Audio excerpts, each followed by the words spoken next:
Alright, what's going on, dudes, and welcome to Minecraft Snapshot 12w36.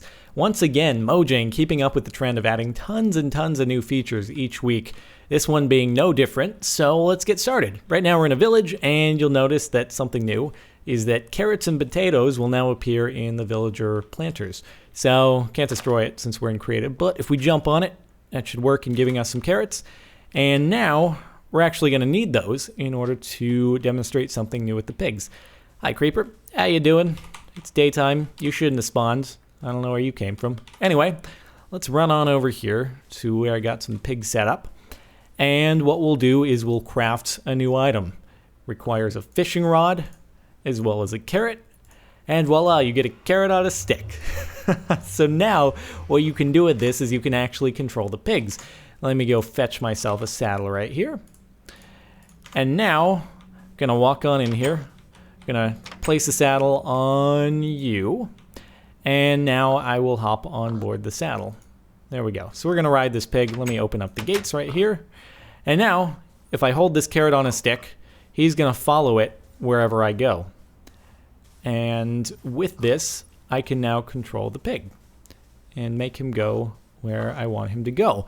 You'll also notice that other pigs are very interested in the carrot on a stick, and they will also begin to follow me. So I can ride this pig, and I can be basically a shepherd of pigs, in a sense.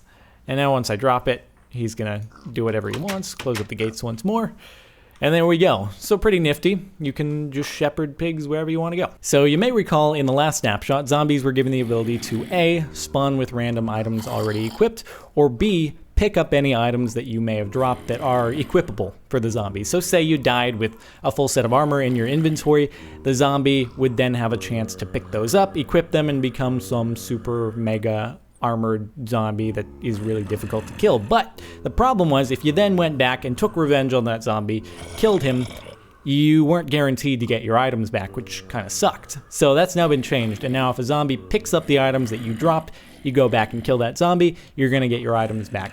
Now the mechanics are still the same. If a zombie spawned with the items, then there's a percentage chance that you're going to get those when you kill them, but it's no guaranteed. So it basically keeps track of a zombie if it picked up your items, and it'll give them back to you upon its death. Now I've had some trouble giving zombies items here and having them pick them up. I think they have stage fright. They know they're on camera, so they just don't want to behave. But again, know that if you die, they pick up your items, you kill it, you'll get them back. So that's how that's going to work.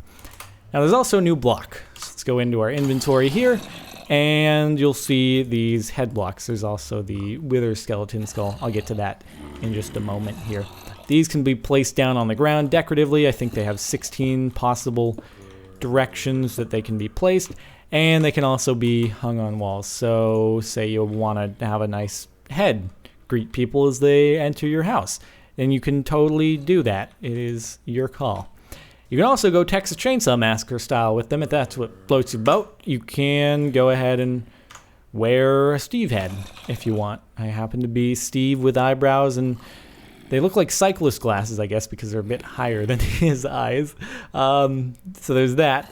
Let's go ahead and we'll switch the head over to something else. So let's be a skeleton with sunglasses and eyebrows, or let's be a creeper with. I like how they look so much less intimidating when they're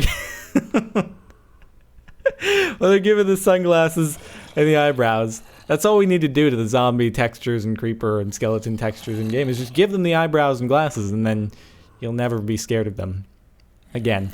Now, I was really hoping that they would work like that of wearing a pumpkin, where you could look at an Enderman and then they wouldn't attack you. Unfortunately, I tested it, and Endermen, they still attack you when you are wearing one of these. So unfortunate, because I was really hoping, because obviously when you're wearing this thing, it doesn't obscure your vision. It seems like nothing changes for you. So it would have been really awesome just have a way to walk by Enderman without having to worry about your vision being obscured, or F1ing to eliminate the UI from the pumpkin. So anyway, that's that. Also, something I wanted to point out is that the golden carrot texture has been changed, so it no longer looks like a golden penis. So, yep, there's that. Right on. So at this point, we'll head on into the nether, and we're going to check out the wither skeleton, which I showed you its skull right here, and we'll get into the things that allows you to do. So let's jump on through the portal here, and I'll see you on the other side. All right. So here we have a wither skeleton. As you'll notice, he's not holding a bow, which is probably the most significant difference right off the bat. He's retextured, and he's quite a bit larger than the regular skeletons. Now, why don't we go over and switch into survival so that we can actually deal with him and see what happens when he hits us. So as you may remember with the wither boss, when the wither boss hits you, he applies this debuff called wither to you. Similarly, when the wither skeleton hits you, he also applies the wither debuff to you as well. Now, I looked on Minecraft Wiki, and for some reason in the last snapshot, I was under the impression that the wither debuff was some sort of lifesteal on the part of the wither boss, and that hearts that you lost would then be regen to him. But no, it's just similar to a poison, and it makes your hearts black, so it's just more difficult to see how much life you have left. But that's really it. It's just like a poison, except it can kill you. So instead of leaving you at half a heart. So anyway, let's give him a few swats and kill him. And so sometimes he can drop coal and or the stone sword that he was carrying. Now, forgot to mention earlier that these mob heads right here are only obtainable legitimately as a very rare mob drop. So, say you kill a bajillion zombies, only a few of them are going to drop these zombie heads. Similarly, if you kill a bunch of wither skeletons, only a few of them are going to drop these wither skeleton skulls. Now, wither skeletons actually, given the name, they're going to lead up to the wither boss. So, let's go ahead and jump back into the overworld, and I'll show you how you can actually create the wither boss naturally now. Alright, so you're playing in survival, you went into the nether, you grinded away, and you were able to collect 3 wither skeleton skulls. Now all you need to do is collect 4 pieces of soul sand, that's easy enough in the nether, and then come on back and place those down just like you were crafting, say, a snow golem or an iron golem, except this time you're going to place those 3 wither skeleton skulls on top of the 3 top soul sand blocks. Now as soon as I place this last one, out pops the wither boss. So he starts off sort of small, and then slowly over the next few seconds he's going to grow in size, and over the top on our screen here we're going to see his health bar fill up. And sure enough, now he's ready to go, and he's just going to destroy everything.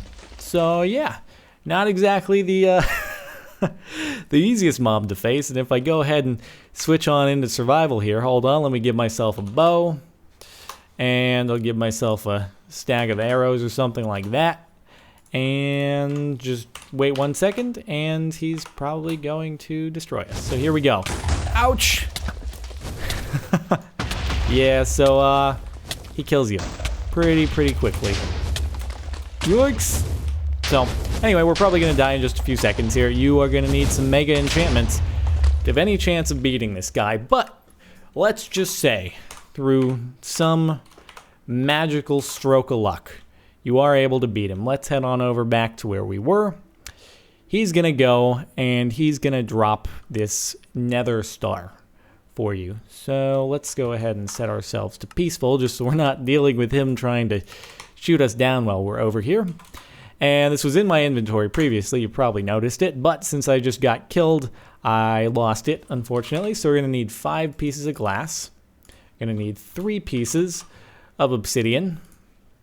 And we're going to need that nether star. So this is what he drops when you kill him. Doesn't do you much good on its own, but let's run on over here to the workbench. And if you arrange these resources like so, you're going to get yourself a beacon block. So, beacon block has been super duper reskinned, and now obviously it's craftable legitimately. And again, this is what's going to allow you to do those pyramids with enchantments and whatnot. So, not exactly the easiest thing in the world to make one of those in survival. So, that will be quite the challenge, just like beating the Ender Dragon. So, again, a cool new achievement. to work up to. So anyway, I think that's about going to do it for this snapshot. If you want to play it yourself, you can find a download link in the description. Other than that, if you've enjoyed watching, it would be awesome if you wouldn't mind taking a second to leave a like or whatever it is you do. And thanks for watching. That's it, and I'll see you next time.